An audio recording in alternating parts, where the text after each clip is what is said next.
Good morning, all of you. Good morning, BSc first year medical and non-medical students and BSc B.Ed second year medical and non medical students. आज हम new topic शुरू करने जा रहे हैं, second order of reaction यानी द्वितीय कोटि की अभिक्रिया। बच्चों सभी को इन्फॉर्म कर दो, क्लास शुरू हो चुकी है। आज अपने सेकंड ऑर्डर ऑफ रिएक्शन करने जा रहे हैं। फटाफट सभी को इन्फॉर्म कर दिया जाए कि क्लास शुरू हो चुकी है, सभी जने क्लास में आ जाएंगे। बच्चों मैंने आपको बताया था कि मैंने जो क्लास का जो टाइम रखा हुआ वो तो अकॉर्डिंग टू टाइम टेबल आपके चल रहे हैं, ठीक है। फिजिकल केमिस्ट्री में पढ़ाता हूं आपको, भौतिक रसायन करवाता हूं। जो बच्चे नए आए हैं उनके लिए सारे लेक्चर मैंने रिकॉर्ड कर रखे हैं। प्रीवियस लेक्चर लगाओ, नोट्स बनाओ। कोई दिक्कत आती है तो मुझे आप बताओ। हिंदी मीडियम में भी नोट्स प्रोवाइड करवाए हैं और इंग्लिश मीडियम में भी नोट्स प्रोवाइड करवाए हैं। आज सेकंड ऑर्डर रिएक्शन करने के बाद, द्वितीय कोटि अभिक्रिया करने के बाद आपकी सारा डेरिवेशन वाला काम कंप्लीट हो जाएगा। उसके बाद कुछ थ्योरीज बची हैं, जैसे कि कोलिजन थ्योरी, जैसे कि टक्कर सिद्धांत, अर्हीनियस थ्योरी कि कैसे कैसे प्रोडक्ट की फॉर्मेशन होती है वाया रिएक्टेंट, अभिकारक से उत्पाद का निर्माण कैसे होता है, उससे संबंधित कुछ थ्योरीज पढ़ी हैं, कुछ सिद्धांत पढ़े हैं। 2-3 सिद्धांत है, इंपॉर्टेंट है, वो आते होते हैं एग्जाम में। वो करवाने के बाद केमिकल काइनेटिक चैप्टर कंप्लीट हो जाएगा। केमिकल काइनेटिक चैप्टर मैंने पूरा डीपली करवाने की कोशिश की ताकि आपको एग्जाम में दिक्कत ना आए। मैं पूरा पैटर्न भी समझाऊंगा कि बीएससी का पैटर्न कैसा आता है, पेपर कैसा आता है, क्या आने वाले टाइम में फ्यूचर में इसका भी सिलेबस कम होगा बीएससी फर्स्ट ईयर का, या कम नहीं होगा, या इसका सेशन लंबा जाएगा। इन जनरल एग्जाम जो होते थे ना बीएससी फर्स्ट ईयर वालों के लिए बोल रहा हूं, बीएससी फर्स्ट ईयर वाले जो एग्जाम होते थे ना इन जनरल, वो होते थे मार्च में होते थे, स्टार्ट मार्च में होते थे। और जो बीएससी बीएड वाले हैं उनके एग्जाम जून में स्टार्ट होते थे। दोनों का क्राइटेरिया अलग अलग रहता है। मार्च में स्टार्ट होते थे बीएससी फर्स्ट ईयर, और मार्च के बाद जून में होते थे बीएससी बीएड वालों के पेपर। इनमें थोड़ा सा गैप रहता था। ये था इन जनरल, जब कोरोना नहीं था, जब कोरोना वाली बीमारी या डिजीज का कोई इफेक्ट नहीं था, तब की बात कर रहा हूं। लेकिन आज पूरा सिनेरियो चेंज हो चुका है। आज एग्जाम की बात करें तो एग्जाम में काफी चेंज आ चुके हैं। अब एग्जाम का सेशन लंबा जाएगा। आपका जो सेशन लॉन्ग हो चुका है, आपका एग्जाम अब मार्च में तो होने की कोई टेंडेंसी नहीं है, कोई पॉसिबिलिटी नहीं है। अगर ये एग्जाम होगा तो जुलाई के आसपास होगा। बीएससी फर्स्ट ईयर वालों की बात कर रहा हूं, अगर ये पूरा सिलेबस देते हैं अपने को जुलाई। ओके, अगर मैं बात करूं कि बीएससी बीएड का, तो बीएससी बीएड का मान लो कि अगस्त में होने की पॉसिबिलिटी है। हाँ, अगर ये सिलेबस पूरा का पूरा रहता, अगर उन्होंने सिलेबस को कर दिया, आप मान लो आपके 5 यूनिट्स है, आपके सिलेबस को उन्होंने 40% डिडक्ट करके 3 यूनिटें कर दी कि आप कोई भी 3 यूनिटें प्रिपेयर करो, आपका पेपर जल्दी ले लेंगे हम। अगर ऐसा होता है तो बहुत अच्छी बात है। अगर सिलेबस कम होता है, जिस प्रकार से 12th का सिलेबस कम हुआ है, 12th केमिस्ट्री का सिलेबस कम हुआ है, उसी तरीके से बीएससी फर्स्ट ईयर का भी सिलेबस कम किया जा सकता है। कोई बड़ी बात नहीं है, लेकिन अपने कुछ भी नहीं कह सकते जब तक officially notification by Maharaja Ganga Singh university से नहीं आता, तब तक हम नहीं कह सकते। आज महाराजा गंगा सिंह ने गंगानगर की स्थापना भी की थी, तो आज वो भी डे है। तो सभी को हैप्पी गंगानगर डे, जो कि आज के दिन गंगानगर को बसाया गया था, एस्टैब्लिशमेंट की गई थी बाय महाराजा गंगा सिंह। तो बहुत बढ़िया बात हुई थी कि आज हमारे गंगानगर का जन्म हुआ था। बर्थडे है, birthday of Shri Ganganagar. Okay, तो अपने आज सेकंड ऑर्डर ऑफ रिएक्शन करने जा रहे हैं। सेकंड ऑर्डर ऑफ रिएक्शंस के सबसे पहले आपको पता है कि हम सिंपल सा डेरिवेशन करते होते हैं कि सेकंड ऑर्डर रिएक्शन को कैलकुलेट करने के लिए, इसकी इंटीग्रेटेड रेट लॉ इक्वेशन को निकालने के लिए हमने पहले जीरो ऑर्डर के लिए निकाल लिया, हमने पहले फर्स्ट ऑर्डर के लिए निकाल लिया, अब हम सेकंड ऑर्डर के लिए निकाल रहे हैं। सेकंड ऑर्डर के बाद हम थर्ड ऑर्डर के लिए इंटीग्रेटेड रेट लॉ इक्वेशन ना निकाल करके एक ऐसा एक्सप्रेशन निकालेंगे, कि ऐसी जनरल इक्वेशन निकालेंगे जो कि सारे की सारे ऑर्डर ऑफ रिएक्शन के लिए, सभी अभिक्रियाओं की कोटि के लिए हमें समाकलित दर नियम समीकरण दे सके। ऐसा कोई इक्वेशन बनाए जिसमें पुटअप करें एन की value, n is equal to 0, वहां वैल्यू पुटअप की तो इंटीग्रेटेड रेट लॉ इक्वेशन आ जाए, वो आगे करेंगे। तो आज हम सेकंड ऑर्डर ऑफ रिएक्शन के लिए integrated rate law equation, half life period यानी समाकलित दर दर, नियम, समीकरण और अर्ध आयु काल के बारे में निकालने जा रहे हैं, ड्राइव करने जा रहे हैं। हमारा सिंपल सा मेथड है बच्चों, हमें पता है कि A gives to B product, कोई भी रिएक्टेंट A है वो B प्रोडक्ट देता है। T इज इक्वल टू 0 पर इसकी कंसंट्रेशन जो होती है वो इनिशियल कंसंट्रेशन यानी प्रारंभिक सांद्रता कहलाती है, जो अपने आप में अधिकतम होती है, मैक्सिमम होती है। The maximum concentration is known as C naught. और इस टाइम पे प्रोडक्ट की कंसंट्रेशन 0 होती है क्योंकि रिएक्शन अभी स्टार्ट ही नहीं हुई है ना। ये सारी बातें हम प्रीवियस लेक्चर में कर चुके हैं। T is equal to t, यानी T एक पर्टिकुलर टाइम पे ये धीरे धीरे C नोट कंसंट्रेशन में डिक्रीमेंट आता है और C नोट CT में कन्वर्ट हो जाता है, यानी C नोट से CT तक जाते जाते कंसंट्रेशन ऑफ द रिएक्टेंट में डिक्रीमेंट आता है और कंसंट्रेशन ऑफ द प्रोडक्ट की फॉर्मेशन, जिसको मैंने BT से डिनोट कर दिया। मैं CT इज इक्वल टू बताऊं कि कितनी कमी आई इनिशियल कंसंट्रेशन में, तो मैं मान के चलता हूं कि जो कि मैं ए रिएक्टेंट की स्टोइकियोमेट्रिक कोएफिशिएंट के हिसाब से की रिस्पेक्ट में, जैसे मान लो इसका स्टोइकियोमेट्रिक कोएफिशिएंट 1 है, तो एक स्टोइकियोमेट्रिक कोएफिशिएंट या रस सुमितीकरण जो है इसका 1 है, C naught minus x 1x। मैं मानता हूं कि इतनी इसमें डिक्रीमेंट आया है, कंसंट्रेशन ऑफ द रिएक्टेंट में -x डिक्रीमेंट आया है, तो इसमें कितनी फॉर्मेशन होगी, इसमें x प्रोडक्ट की फॉर्मेशन होगी। जितनी रिएक्टेंट में डिक्रीमेंट आता है उतना ही प्रोडक्ट में इंक्रीमेंट आता है। जितनी अभिकारक की सांद्रता में कमी होती है उतनी ही उत्पाद की सांद्रता में वृद्धि होती है। तो CT is equal to C naught minus x and BT is equal to x आ जाएगा, यानी x concentration of the reactant में डिक्रीमेंट आया है तो x कंसंट्रेशन ऑफ प्रोडक्ट में इंक्रीमेंट आया है। अगर इतना डिक्रीमेंट आया तो इतना इंक्रीमेंट आया है। इतनी कमी हुई है ना, x कमी हुई है तो x ही क्या होती है बच्चों, वृद्धि होती है। जो बच्चे नए आए उनके लिए मैं बार बार बोल रहा हूं, तो आप क्लासेस लगाओ प्रॉपरली, कोई दिक्कत नहीं कोई दिक्कत आती तो मुझे बताओ। तो आगे अपने शुरू करने जा रहे हैं। ये हमारी यहां तक बात हमें सभी को आती है कि ऐसे हम अपने करते होते हैं कि T इज इक्वल टू 0 पर C नोट कंसंट्रेशन, हमने कोई हाइपोथेटिकल कोई केमिकल रिएक्शन ली, हाइपोथेटिकल केमिकल रिएक्शन के लिए हम second order of reaction calculate कर रहे हैं। सेकंड ऑर्डर रिएक्शन के लिए इंटीग्रेटेड रेट लॉ इक्वेशन को कैलकुलेट कर रहे हैं। तो मैंने मान लिया कि T इज इक्वल टू 0 पर C नोट कंसंट्रेशन होती है एंड 0 टाइम पर B प्रोडक्ट नहीं बनता। जैसे जैसे टाइम बीतता है after some time CT is equal to जो आती है वो कंसंट्रेशन में कमी आती है। किसकी, इनिशियल कंसंट्रेशन C नोट में कितनी कमी आई, कितनी, हाउ मच डिक्रीमेंट, -x। और जितना इंक्रीमेंट आया उतना ही इंक्रीमेंट लगता है। और आगे अपने को पता है अपने क्या करते होते हैं, अब दोनों इक्वेशंस को इस इक्वेशंस को, इस पूरी टेक्निक को मैं इसके लिए रेट लॉ लिखता हूं। रेट लॉ लिखने के तरीके हमारे पास दो तरीके हैं रेट लॉ लिखने के। पहला तरीका हमारे पास है जो मैंने करवाता रहता हूं आमतौर पे, डिफरेंशियल रेट लॉ।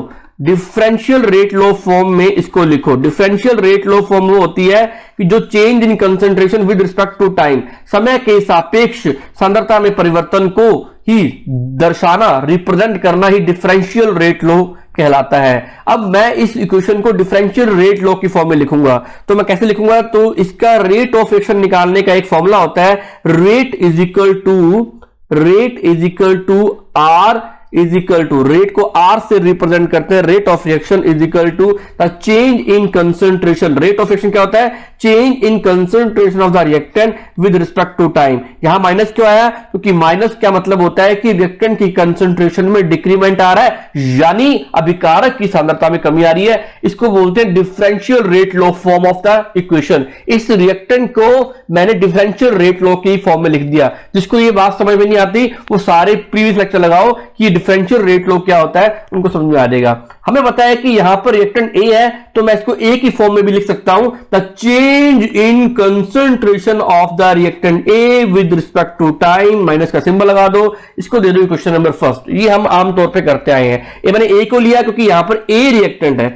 हम क्या कर रहे हैं, change in the concentration of the reactant A with respect to time. ये मैंने इसकी डिफरेंशियल रेट लॉ लिख दिया। सेकंड में लिखेंगे अपने, सेकंड में अपने क्या लिखेंगे बच्चों, सेकंड में अपने लिखेंगे rate law with respect to order. दो तरीके होते हैं रेट लॉ लिखने के, rate law with respect to order of reaction. अब मैं रेट लॉ ऑर्डर के हिसाब से लिखने जा रहा हूं। हमें आता है लिखना, हमें सर ने सिखाया हुआ है। The rate is equal to, पता है कि इसको आर से रिप्रेजेंट करते हैं बच्चों। रेट ऑफ रिएक्शन, किसी भी अभिक्रिया की दर लिखने के दो तरीके होते हैं, एक तो डिफरेंशियल रेट लो यानी अवकलन दर नियम, यानी अवकलन दर नियम के हिसाब से ले सकते हैं, एक हम अभिक्रिया की कोटि के हिसाब से उसका अभिक्रिया का दर, जो उसकी अभिक्रिया की नियम जो होता है वो लिख सकते हैं। तो रेट इज इक्वल टू, हमें पता है कि रेट जो होता है किसी भी according to order of reaction, कोई भी रिएक्शन का कोई भी रेट लो यानी अभिक्रिया नियम के अकॉर्डिंग रेट ऑफ रिएक्शन जो होता है वो डायरेक्टली प्रोपोर्शनल होता है the concentration of the reactant and it's power, यानी उसकी अभिकारक की सांद्रता व घात के, उसकी घात के क्या होता है, समानुपाती होता है ना। यानी ये रिएक्टेंट की कंसंट्रेशन पे तो डिपेंड करेगा ही करेगा और उसकी घात पर भी निर्भर करेगा। अगर मैं ये वाला समानुपाती यानी प्रोपोर्शनैलिटी वाला साइन को हटा दूं तो आपको बताया कि क्या आ जाता है, एक रेट कांस्टेंट आ जाता है। ये बच्चों ने बहुत बार किया, बच्चे कहेंगे सर बार बार रिवाइज करा रहे हैं, क्योंकि जो बच्चे नए हैं उनके लिए करवा रहा हूं। तो हमें पता है कि सी, यहां पर जो रिएक्टेंट लिया है मैंने, क्या लिया हुआ है, के ए की घात एक ए टू द पावर 2 एंड इसको यदि क्वेश्चन नंबर 2, ये तरीका होता है इसका rate law with respect to order, है ना।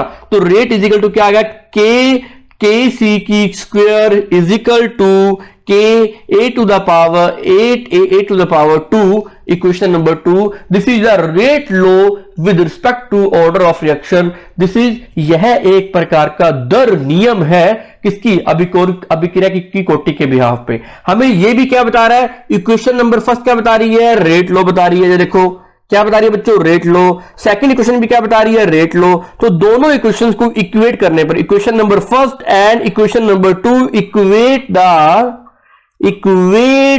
Equation number first and equation number 2, दोनों इक्वेशन को इक्वेट कर दो। हम आमतौर पे करते आए हैं क्योंकि दोनों की क्या है, इक्वेशन रेट को बताती है, तो हम दोनों को इक्वेट कर रहे हैं। दोनों इक्वेशन एक ही बात को बताती है, अलग अलग तरीके से, डिफरेंट मेथड से।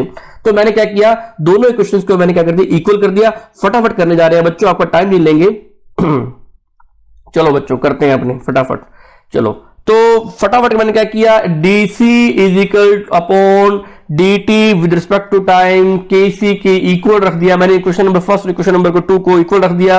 अब हमें क्या करना है कि दोनों भाइयों को एक साथ ले आओ। यहां डीसी है, डीसी का भाई कौन है, सी। ये वेरिएबल्स है, ये भी वेरिएबल्स है, दोनों वेरिएबल्स को सेम जगह ले आओ। वेरिएबल्स की सेपरेट कर लेते हैं अपने, फटाफट करते हैं। तो minus d c upon c is equal to k d T, ये मैं dt को यहां ले गया और सी स्क्वायर नीचे ले आया मैं, ये देखो, है ना। अब आगे अपने क्या करने जा रहे हैं, मैंने क्या किया, डीसी अपॉन सी स्क्वायर, मैं सेम इसके भाई को, छोटे भाई को नीचे ले आया और के dt को वहां ले गया, dt को वहां ले गया और यहां पर लगा दिया माइनस का साइन। ये मैंने क्या किया, सेम वेरिएबल्स को मैं एक जगह ले आया और ये हमने कर दिया। अब हम क्या करेंगे, इस इक्वेशंस को सिंप्लीफाई करने के लिए हम इंटीग्रेशन करेंगे, इसको सॉल्व करने के लिए इंटीग्रेट करेंगे। मैंने इसको इंटीग्रेट कर दिया और इसको भी इंटीग्रेट कर दिया, आपको इसको भी इंटीग्रेट कर दिया। इंटीग्रेट ही dt को खत्म करेगा, डिफरेंशियल को खत्म करेगा। d को खत्म करने के लिए, इस अवकलन अवस्था को, अवकलन वाली फॉर्म को खत्म करने के लिए मुझे इंटीग्रेशन करना पड़ेगा। मैंने इंटीग्रेशन कर दिया बच्चों, लिमिट लगा दो। आपको बताया कि इसकी जो कंसंट्रेशन है वो इनिशियल कंसंट्रेशन से फाइनल कंसंट्रेशन सीटी की तरफ जा रहा है और इसका इनिशियल टाइम 0 से फाइनल टाइम t तक जा रहा है। तो इसकी लिमिट लगा दो बच्चों, इनिशियल कंसंट्रेशन, जो इसकी लिमिट लगा रहा हूं मैं कि चेंज इन कंसंट्रेशन जो आ रहा है, initial concentration C0 to CT तक आ रहा है और इनिशियल टाइम 0 से लेकर के t टाइम तक क्या हो रहा है, इसमें चेंज आ रहा है। तो मैंने ये लगा दिया, लिमिट लगा दी। अब मैं इसको इंटीग्रेट करने जा रहा हूं। इंटीग्रेट करने से पहले आपको एक बता दूं कि मैं इसको इस फॉर्म में, मुझे एक बात बताओ बच्चों, क्या मैं 1 अपॉन सी स्क्वायर को, क्या मैं सी इनवर्स 2 लिख सकता हूं ना बच्चों? जल्दी बताओ चैट सेक्शन के अंदर, जो बच्चे मेडिकल वाले हैं उनसे पूछ रहा हूं मैं कि 1 अपॉन सी स्क्वायर को मैं सी की इनवर्स 2 लिख सकता हूं। जैसे हम 1 अपॉन सी को सी इनवर्स लिख सकते हैं, उसी तरीके से 1/c² को सी इनवर्स 2 लिख सकते हैं। उसी तरीके से मैं यहां लिखने जा रहा हूं कि मैंने क्या किया, डीसी तो ऐसे कैसे रहने दिया और सी स्क्वायर को ऊपर ले गया तो सी इनवर्स 2 आ गया और लिमिट वही रहने दी मैंने, C naught to C T minus का सिंबल इजिकल टू के बाहर आएगा तो के कांस्टेंट है and T and D T, ये लिमिट लगा देनी है मुझे। अभी मैंने इसको इंटीग्रेट नहीं किया, इंटीग्रेट करने वाला हूं, अभी मैंने इंटीग्रेट किया नहीं मैंने, तो मैं सी माइनस सी इनवर्स 2 कर दिया मैंने इसको।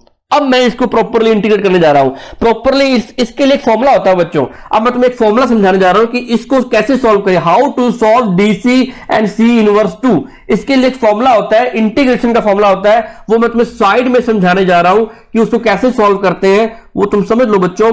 अभी आपको समझ में आ गया तो समझ में आ जाएगा, कोई दिक्कत नहीं, बहुत ही आसान फॉर्मूला है, वो समझाने जा रहा हूं। किसी भी इंटीग्रेशन की फॉर्म में x to the power n and dx लिखा हो, अगर x to the power n और dx लिखा हो तो इसको क्या करते हैं, अपने x की जो पावर है, ये जो फॉर्मूला है, ये फॉर्मूला कन्वर्ट हो जाता है x raise to the power n plus 1 upon में डिटो n प्लस 1 आ जाता है, ये हमारा फॉर्मूला होता है और ये dx कन्वर्ट हो जाता है इसमें। अगर x to the power n और dx को सॉल्व करे तो उसका फॉर्मूला क्या आता है बच्चों, उसका फॉर्मूला ये आता है कि x raise to the power n plus 1 upon में n प्लस 1, ये इंटीग्रेशन का फॉर्मूला होता है, जो ये पूरा का पूरा इसमें कन्वर्ट हो जाता है, ये पूरा का पूरा। इसको याद कर लो बच्चों फॉर्मूला को। इस तरीके से अगर हमें x की पावर n dx को सॉल्व करना हो तो इस तरीके से सॉल्व करते हैं कि x raise to the power n plus 1 upon में n प्लस 1 आ जाता है। अब मुझे सोल्व करना है इसको, ये वही सेम है dx, यहां पर जो dc है यहां पर वो dx है, यहां पर जो c है यहां पर वो x है, तो मुझे सेम सोल्व करना है। यहां पर सिंबल कौन सा है, माइनस का सिंबल है, तो मैं सोल्व करने जा रहा हूं। ओके, तो फटाफट देखो बच्चों, ये इंटीग्रेशन का फॉर्मूला हट जाएगा क्योंकि मैंने सोल्व कर दिया इसको।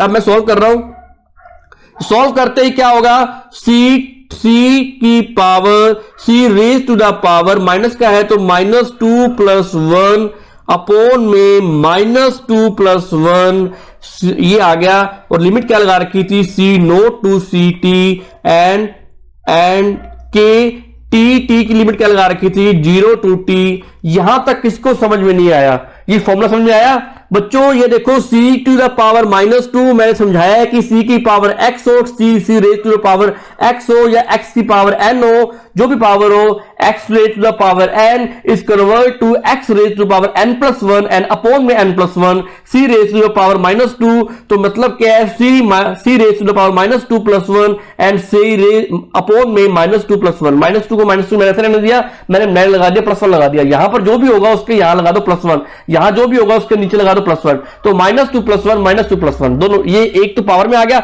एक इसके अपोन में आ गया। ये फॉर्मूला बच्चों समझ में आया क्या? चलो आगे, मैं बच्चों समझ में आया फॉर्मूला, और बाहर माइनस का सिंबल है, और आपको पता है कि अगर मैं इसको आगे सॉल्व करूंगा तो सॉल्व करने पर क्या आएगा, आपको ये बात पता है कि -2 में से +1 गया तो -1 आएगा, और यहां पर -2 में से +1 गया तो क्या आएगा, क्या आएगा बच्चों, -1 आएगा। इसको सॉल्व करते हैं आगे, ये देखो आपके सामने सॉल्व हो गया, तो c की पावर को सोल्व किया तो -1 आया, अपोन में -1 आ गया, और इसको मैंने ऐसे लिख दिया, और इजिकल टू क्या लिख दिया मैंने, kt लिख दिया। ओके, तो आपको पता है कि लिमिट क्या लगा रखी है मैंने, c naught to C T, इस वाली लिमिट को मैंने सॉल्व कर दिया। यहां पर सिंबल है माइनस का, तो माइनस माइनस क्या हो जाएंगे, +1 हो जाएंगे, तो क्या आ जाएगा, c -1 अपोन में 1, तो 1 रहे कोई फर्क नहीं पड़ता। मैं ज्यादा डीपली आपको खोल के बता रहा हूं ताकि बच्चों को कोई दिक्कत ना आए, है ना। c raise to the power -1, आपको पता है कि c raise to the power -1 होता है, तो इसका मतलब अपने 1/c में इसको लिख सकते हैं, 1/c की फॉर्म लिख सकते हैं। अब मैं इसको 1/c की फॉर्म में लिख सकता हूं,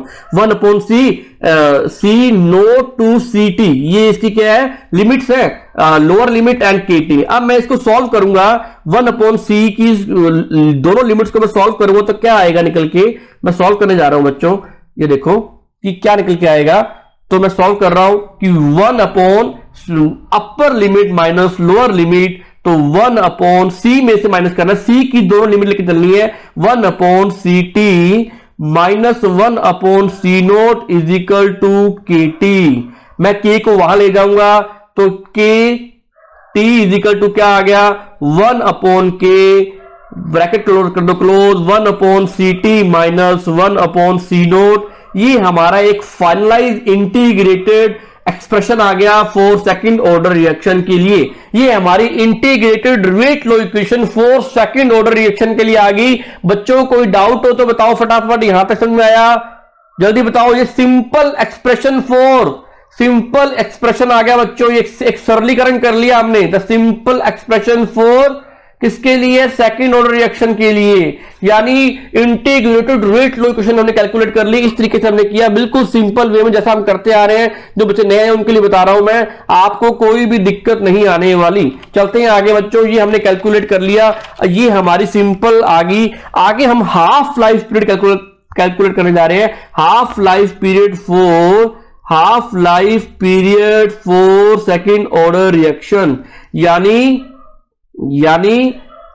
मतलब क्या है इसका? अर्ध आयु काल का गणना करने जा रहे हैं। अर्ध आयु काल का मतलब क्या होता है हमें पता है। सबसे पहले हम इसकी इंटीग्रेटेड रेट लॉ इक्वेशन लिखेंगे। इंटीग्रेटेड रेट लॉ इक्वेशन क्या निकाली है हमने? T is equal to 1 upon K 1 upon C T minus 1 upon C naught. ये हमने इंटीग्रेटेड रेट लॉ इक्वेशन हम निकाल चुके हैं, है ना। अब आपको पता है कि इसकी हेल्प से हम क्या निकालेंगे? हाफ लाइफ पीरियड निकालेंगे। वी नो दैट, हम जानते हैं कि किसी भी वो विच पर्टिकुलर टाइम जहां पर क्या होता है, किसी भी रिएक्टेंट की कंसंट्रेशन, किसी भी इनिशियल रिएक्टेंट की कंसंट्रेशन हाफ रह जाए, C T is equal to C naught by 2, किसी भी रिएक्टेंट की कंसंट्रेशन इनिशियल की हाफ रह जाए, which time particular time is known as half life period. वह एक निश्चित समय जिस पर अभिकारक प्रारंभिक सांद्रता का आधा रह जाता है, उसे ही अर्ध आयु काल कहते हैं, उसे टी हाफ कहते हैं, उसे ही टी हाफ में कब कन्वर्ट होगा? जब इनिशियल कंसंट्रेशन जो है उसकी हाफ हो जाएगी। तो इसका मतलब इनिशियल कंसंट्रेशन का आधार ही क्या है कि आधा ही क्या है, इनिशियल कंसंट्रेशन का हाफ हो जाना ये क्या है? विच पर्टिकुलर टाइम जहां पर इनिशियल कंसंट्रेशन का हाफ हो जाए, it is known as half life period. अब दोनों की वैल्यू पुटअप कर दो इस क्वेश्चन के अंदर। टी की जगह क्या आएगा बच्चों? टी की जगह T half is equal to 1 upon K, हमें पता है कि सी टी की वैल्यू क्या है? 1 upon C by naught minus में 1 बाई सी नोट। इसको इस एक्सप्रेशन को सॉल्व करने पर क्या आएगा वो सॉल्व करते हैं। तो T half is equal to 1 upon K, हमें पता है कि ये अपॉन में 2 है जो ऊपर चला जाएगा, तो क्या आ जाएगा 2 upon C note minus 1 upon C naught. ये वैल्यू आ जाएगी। आपको पता है कि 2 में से 1 को घटाएंगे, 2 अपॉन सी नोट में से 1 अपॉन सी नोट को माइनस करेंगे तो क्या आ जाएगा? इजिकल टू क्या आएगा? 1 अपॉन के, क्या आ जाएगा बच्चों? 1 अपॉन के यानी 1 अपॉन सी नोट ही आ जाएगा, 1 अपॉन सी नोट आ जाएगा। इसको माइनस करें तो ये हमारी क्या आ गई? एक प्रकार की हाफ लाइफ पीरियड को कैलकुलेट करने का फॉर्मूला आ गया for second order reaction. T half is equal to 1 upon C naught K. ये हमने एक फॉर्मूला इसका डेरिवेटिव कर लिया, डेराइव कर लिया। किसके लिए बच्चों? For second order reaction. समझ आई बच्चों बात? 2 अपॉन सी नोट यानी 2 में से 1 को माइनस करेंगे तो 1 बचेगा ना। 2 अपॉन सी नोट में से 1 अपॉन सी नोट को माइनस करो तो क्या बचेगा? 1 अपॉन सी नोट। तो 1 बाई के, यानी इसको मैं ऐसे लिख सकता हूं कि क्या लिखूं मैं इसको मैं ऐसे भी लिख सकता हूं 1 अपॉन सी नोट के, है ना। बात तो एक ही है ना, जो कि किसके इजिकल है? टी हाफ के। ये हमारा फॉर्मूला आ गया। अगर मैं ये रेट कांस्टेंट को हटा दूं तो टी हाफ क्या निकल के आ रहा है? T half is directly proportional to the 1 upon C naught. 1 upon C naught के क्या होता है? ये डायरेक्टली प्रोपोर्शनल होता है। इट मींस ये इनिशियल कंसंट्रेशन के क्या होता है? इनिशियल कंसंट्रेशन के इनवर्सली प्रोपोर्शनल होता है। एक रिलेशन निकल के आ गया, inversely proportional to the initial concentration is T half of the second order reaction. द्वितीय कोटि अभिक्रिया के लिए अर्ध आयु काल जो होता है वो वित्त कर्मानुपाती होता है किसके? प्रारंभिक सांद्रता के। बच्चों बात समझ में आई? एक लॉजिक निकल के आ गया कि 4 सेकंड ऑर्डर रिएक्शन के लिए अगर हाफ लाइफ पीरियड कैलकुलेट करें तो वो क्या निकल के आता है, इनवर्सली प्रोपोर्शनल रिलेशन निकल के आता है। अगर हम बात करें जीरो ऑर्डर रिएक्शन के लिए, हमने जीरो ऑर्डर रिएक्शन के लिए भी निकाला था टी हाफ, तो वहां क्या निकल के आया था, टी हाफ जो वहां निकल के आया था, हमने कैलकुलेट किया था, वो डायरेक्टली प्रोपोर्शनल था इनिशियल कंसंट्रेशन के।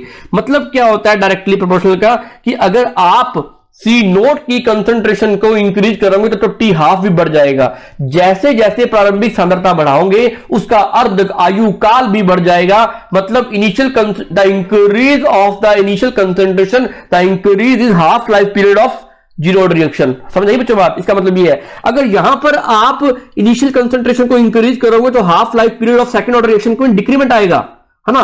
अगर आप प्रारंभिक सांद्रता बढ़ाओगे किसमें, द्वितीय कोटि अभिक्रिया के लिए, तो द्वितीय कोटि अभिक्रिया का अर्ध आयुकाल कम होगा। बच्चों न्यूमेरिकल करने में बहुत काम आएगा ये चीजें, न्यूमेरिकल सॉल्व करने में बहुत काम आएंगी। मैं आगे आपको बहुत सारे न्यूमेरिकल करवाने वाला हूं। अभी तक मैंने सारे आपको डेरिवेशन करवाए हैं, फर्स्ट ऑर्डर का, जीरो ऑर्डर का, सेकंड ऑर्डर का, आगे करवाऊंगा nth ऑर्डर का, यानी जो मर्जी ऑर्डर का निकाल लो आप। तो सारी क्वेश्चंस करवाने के बाद मैं बहुत सारे आपको न्यूमेरिकल भी कराऊंगा, जो कि जीरो ऑर्डर रिएक्शन के लिए होगा, जो कि फर्स्ट ऑर्डर रिएक्शन के लिए होगा, जो कि रेट लो को कैलकुलेट करने के लिए होगा, कि how to calculate rate law, how to calculate zero order reaction for first order reaction, कैसे हम कैलकुलेट करें, वो सारी बातें करने जा रहे हैं।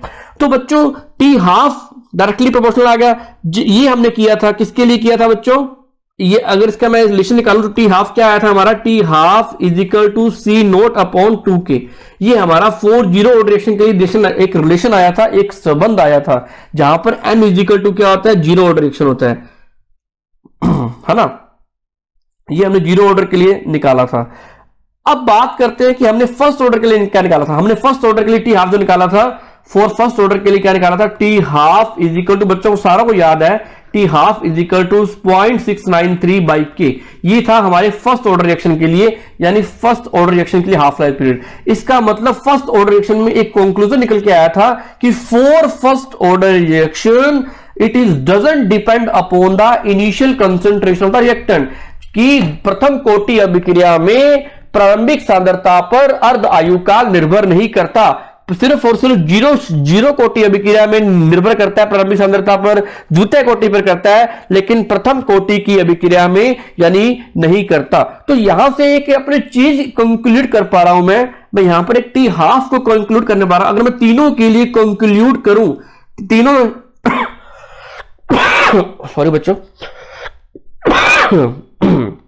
अगर मैं तीनों के लिए टी हाफ को कंक्लूड करूं, एक कंक्लूजन निकालूं, तो क्या निकल के आता है, मैं तीनों क्वेश्चन को जोड़ रहा हूं और उसके लिए एक सिंप्लीफाई क्वेश्चन निकाल रहा हूं। तो T half is directly proportional to the 1 upon C naught to the power n-1।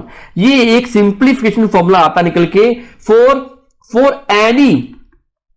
For any order of reaction, for any order of reaction क्या करना है, कैलकुलेट हाफ लाइफ पीरियड को कैलकुलेट करने के लिए। हाफ लाइफ पीरियड, जो sir कहेंगे, आप बच्चे कहेंगे सर आपने कैसे निकाला ये वाला, इसको मैं बाद में प्रूफ करूंगा कि हमने कैसे निकाला, मैं आगे आएगा मैं प्रूफ करूंगा। समझ आइए बच्चों बात, कि टी हाफ के लिए मैंने कंक्लूड कर ली एक ऐसी सिंप्लीफिकेशन, एक सिंप्लीफाई क्वेश्चन मैंने कंक्लूड कर ली कि जिससे आप किसी भी ऑर्डर का हाफ लाइफ पीरियड निकाल सकते हैं। अगर आपको निकालना हो तो निकालें बच्चों। अगर मैं n की वैल्यू, n का मतलब क्या होता है, ऑर्डर ऑफ रिएक्शन, रखो जीरो, मैं रखा जीरो, तो T half is directly proportional, 0-1 क्या हो गया, 0-1 का मतलब क्या होता है, -1, सी नोट -1, किसी की पावर -1 का मतलब क्या होता है, वो ऊपर चला जाएगा, तो वो क्या हो जाएगा, प्लस में हो जाएगा। तो T half is directly proportional C naught, यही मैंने बात बोली थी फॉर जीरो ऑर्डर रिएक्शन। तो ये बात हमारी हुई जीरो ऑर्डर रिएक्शन के लिए। अगर मैं बात करूं फर्स्ट ऑर्डर रिएक्शन के लिए, n इज इक्वल टू 1, तो T half is equal to 1 upon C naught, n का मतलब क्या है 1-1, तो क्या वैल्यू आई, T half is equal to क्या आया, directly proportional to the 1 upon C naught to the power 0। किसी की पावर 0 का मतलब क्या होता है, कोई बच्चा ऐसा है जो इस बात को प्रूव कर सकता है, किसी की पावर 0 का मतलब 1 होता है, x की पावर 0 मतलब 1 होता है, इसका कोई इस बात को प्रूव कर सकता है। मैं आपसे एक क्वेश्चन पूछता हूं, फटाफट बताना मुझे। तो ये मैंने वैसे पूछ लिया बीच में से बच्चों। तो टी हाफ डायरेक्टली प्रोपोर्शनल किसके आया, 1 अपॉन सी नोट की पावर 0 मतलब 1 होता है, तो 1/1, तो 1/1 का मतलब क्या है, किसी पे डिपेंड ही नहीं कर रहा है ये। तो हमें ये पता है कि फोर्स फर्स्ट ऑर्डर रिएक्शन के लिए ये किसी पे डिपेंड ही नहीं करता। ये भी हमने क्या कर लिया, कंक्लूड कर लिया। अगर हम आगे बात करें फॉर सेकंड ऑर्डर रिएक्शन के लिए n इज इक्वल टू 2, तो टी हाफ रखो बच्चों, T half is equal to 1/c naught की power c naught to the power n-1। मैंने यहां पर n की वैल्यू रख दी c नोट टू -1, है ना। तो वैल्यू क्या आ गई, c नोट -1 यानी c नोट 1। इसका कोई मतलब नहीं होता, इसका मतलब ये होगा कि 1/c naught is directly proportional to the T half. और यही हम निकाल चुके हैं बच्चों, इसका मतलब ये एक सिंप्लीफाइड फॉर्मूला सारों में काम आ रहा है। समझ आई बच्चों बात समझ में आई। हमने एक एक फॉर्मूला कैलकुलेट करके बता दिया। ये देखो मैंने यहां पर बताया था आपको कि टी हाफ जो होता है in directly proportional of 1/c naught and inversely proportional to the C naught, यानी इनिशियल कंसंट्रेशन के क्या होता है, इनवर्सली प्रोपोर्शनल होता है T half for second order reaction. और यही बात हमने यहां बोली है, ये देखो। तो सेम बात निकल के आ गई। इसका मतलब इस फॉर्मूले को आप नोट कर लो, it is the simplified formula for any order of reaction या nth ऑर्डर ऑफ रिएक्शन। किसी भी nth ऑर्डर ऑफ रिएक्शन को, n का मतलब क्या है, ऑर्डर ऑफ रिएक्शन, यानी 1 2 3 0। आप किसी भी ऑर्डर ऑफ रिएक्शन के लिए T half by the help of this equation आप कैलकुलेट कर सकते हो। इस समीकरण के द्वारा आप निकाल सकते हो। बच्चों साथ साथ प्रॉपर्ली नोट्स भी बनाते जाओ। जैसे मैंने करवाया जीरो ऑर्डर ऑफ रिएक्शन, तो जीरो ऑर्डर ऑफ रिएक्शन की डेफिनेशन भी लिखा करो साथ में, 2 लाइनें उसकी भी लिखा करो कि what is zero order of reaction, कि शून्य कोटि अभिक्रिया का मतलब क्या होता है, प्रथम कोटि अभिक्रिया का मतलब क्या होता है। तो ये हमने हाफ लाइफ पीरियड भी कर लिया कैलकुलेट। ये हमारा second order of reaction complete हुआ बच्चों। हमने सेकंड ऑर्डर ऑफ रिएक्शन को कंप्लीट कर लिया। हमने उसके लिए हाफ लाइफ पीरियड भी कैलकुलेट कर लिया, यानी अर्ध आयुकाल भी निकाल लिया। उसके लिए इंटीग्रेटेड रेट लॉ इक्वेशन भी निकाल ली। तो हमारा second order of reaction complete हुआ। और इवन हमने किसी भी ऑर्डर ऑफ रिएक्शन के लिए, nth ऑर्डर ऑफ रिएक्शन के लिए हमने हाफ लाइफ पीरियड भी कैलकुलेट कर लिया, एक इक्वेशन भी निकाल ली। ये हमने काम कर लिया आज का। बाकी काम आपको मैं बच्चों कराऊंगा कल, और उसमें मैं क्या करवाने वाला हूं। अब हमारा जीरो हो गया, फर्स्ट हो गया, सेकंड हो गया। अब मैं आगे nth ऑर्डर के लिए, किसी भी any one order of reaction के लिए एक इंटीग्रेटेड रेट लॉ इक्वेशन करवाऊंगा जो सभी के लिए काम आएगी। ओके, उसको डेराइव कराऊंगा। सिर्फ 15 मिनट का काम बचा है, करवा तो मैं अभी सकता हूं, लेकिन 15 मिनट और चाहिए मुझे, ताकि मैं वो काम कराऊं। लेकिन मैं नहीं चाहता कि आपकी नेक्स्ट क्लास तक भी डिस्टर्ब हो। इतना बहुत है, एक बारी बच्चे सारे क्लासों में आया करो। क्लासों में बच्चे बहुत कम आते हैं, मैं देख रहा हूं। जो बच्चे मतलब आते तो बहुत जने हैं, लेकिन ऐसे बच्चे मुझे ध्यान में है जो बच्चे नहीं आ रहे हैं। तो बच्चों आपका नुकसान है, मेरा कोई नुकसान नहीं है उसमें। जो बच्चा रेगुलर रहेगा, चाहे वो नालायक है चाहे वो होशियार है, मेरे लिए वो बच्चा महान है, क्योंकि वो रेगुलर कैसे लगा रहा है। मैं सारा का सारा इवैल्यूएशन रेगुलर बच्चों के लिए करूंगा। मैं हमेशा रेगुलर बच्चों के लिए सोचूंगा। जो बच्चा नहीं आ पाता मुझे पर्सनली इंफॉर्म करे कि सर ये रीजन हो गया, मैं नहीं आ पाया, नहीं आ पाई, तो मुझे कोई दिक्कत नहीं है। जो आ रहा है वो आए, और कोई दिक्कत नहीं है, लेकिन इंफॉर्म करना जरूरी है। तो बच्चों मैं चलता हूं। आज एनवायरमेंट साइंस की क्लास शाम को 5 बजे का मैं बता दूंगा आपको कि होगी नहीं होगी, मुझसे पूछ लेना एक बारी। अभी उसका काम पेंडिंग पड़ा है, मे बी क्लास ले लूं, मे बी क्लास ना लूं, कोई पक्का नहीं बता उसका बच्चों। आज काम काफी है। तो बच्चों मिलते हैं फिर अपने।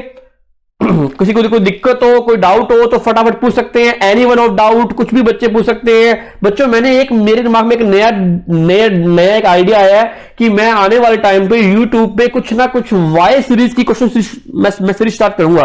कि वाई, जैसे मान लो कि ice why float on water, कि बर्फ पानी पर क्यों तैरती है ना। ये वाई सीरीज शुरू करने जा रहा हूं मैं, वाई वाली सीरीज। ये इन जनरल सीरीज होगी जो कि 5 मिनट का एक क्वेश्चन हुआ करेगा कि वाई क्वेश्चन को सॉल्व करेगा।